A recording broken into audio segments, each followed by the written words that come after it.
Hey, what's up everybody? It's Jason with Suburban Adventures, and I'm going to revisit something I tried back in the fall about, probably 5 or 6 videos ago. I'm going to revisit the black walnuts. You can see I got a pile of them sitting on the ground right there behind me. Back in the fall, I tried harvesting these black walnuts, and it didn't go real well. It was messy. You can check that video out right up there. And I said I probably wouldn't be doing it again, but after the video I had a bunch of them laying there, and so I took the husk off them and I let them dry for probably at least 6 to 8 weeks. I kept them in a secure location because the squirrels like to get after them. So one of the biggest problems I had was that I tried cracking them too soon after I had harvested them, and so the meat inside was damp. So now that they've been sitting for a while, I'm going to try cracking them open and see if it works any better, and then see what we come up with. So let's get these cracked open. So we got them all set here, and in the last video we showed that the best way to crack them is with a hammer. They've got an extremely hard shell. So Cooper's gonna try cracking them. I'm gonna use the back of my little hatchet here. I'm gonna try cracking them open and get some meat out of them.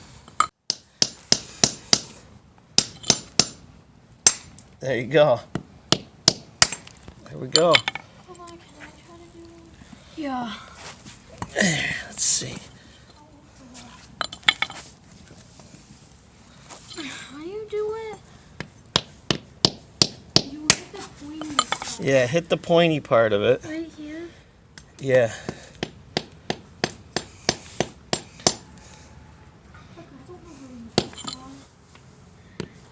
Well, I said it right Oh, there. jeez.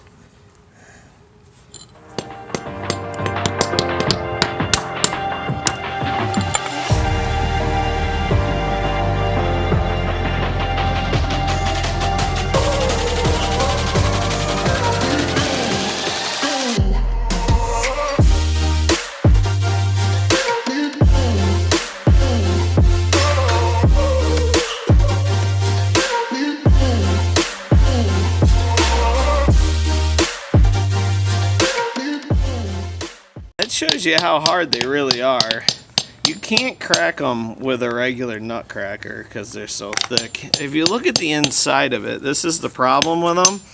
See that? The shell is so thick, and there's very little meat compared to what you have to do to get into it.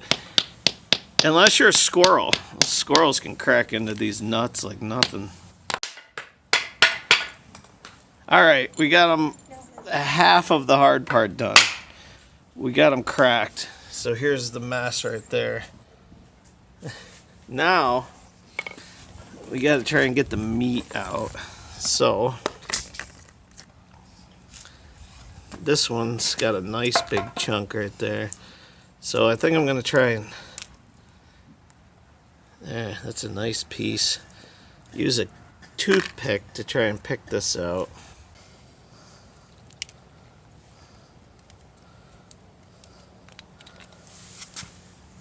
What are you using? The awl. Oh, let me see that. So they're using this little metal piece on their multi-tools. Oh, and that works good. Yeah, my toothpicks were breaking there, so apparently you gotta use something metal.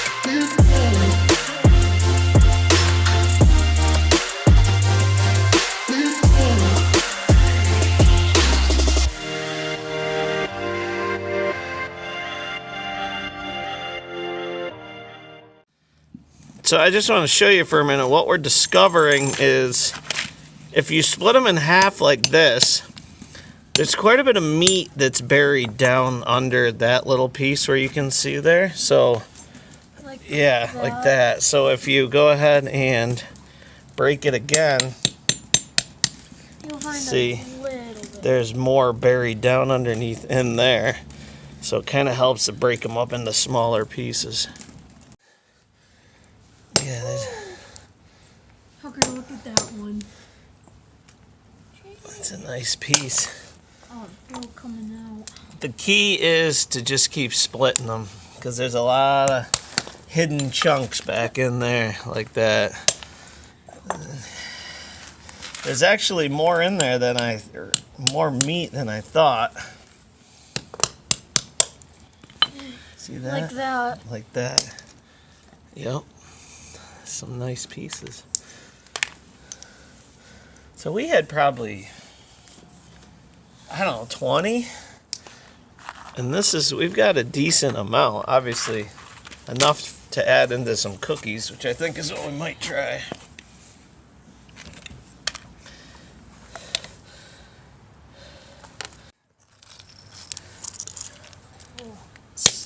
There's our haul. I'm actually glad that we came back to this because we figured it out and we got a decent amount here. I think what we're going to try and do is make some cookies out of them. Now we're filming this and it's actually the day before Thanksgiving, but you won't be seeing this till probably almost around right before Christmas time. So, and then here is the carnage.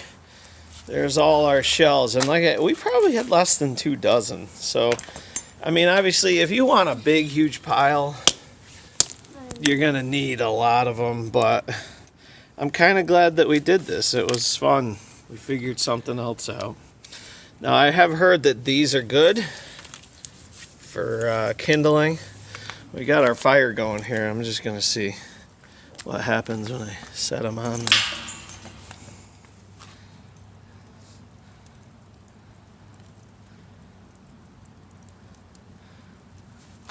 Yes, they do. Look at that one right over there. It's catching right on. So you could probably keep them and use them as fire starter. Well, I'm in the kitchen here and I've got my walnuts and I'm going to try making some cookies. I'm not going to film it because it's probably going to be a disaster. So I'll show you the finished product if it works out. There's the proof right there. There's my batter. There's my cookies. I got some cooking. I did it all by myself. Not too much of a disaster. So I don't do a whole lot of baking in the house. I will grill. I even do a little bit of cooking. But I don't do a whole lot of baking, so we'll have to see how these turn out. But those are my oatmeal black walnut cookies, and there's some in the oven getting ready to be done. Okay, there they are. There's the finished product. My oatmeal black walnut cookies. You want to try one, Coop? Yeah. All right, go ahead, help yourself. And I did bake these myself, right? Did I get any help from anybody out there? No, except a million questions. So my wife said no, except a million questions, which is true, because like I said, I don't do a lot of baking. How are they? Good. They're pretty good. You like them? I'm going to go ahead and try one here. My first ever attempt. Those are good. They're really good. They turned out pretty well.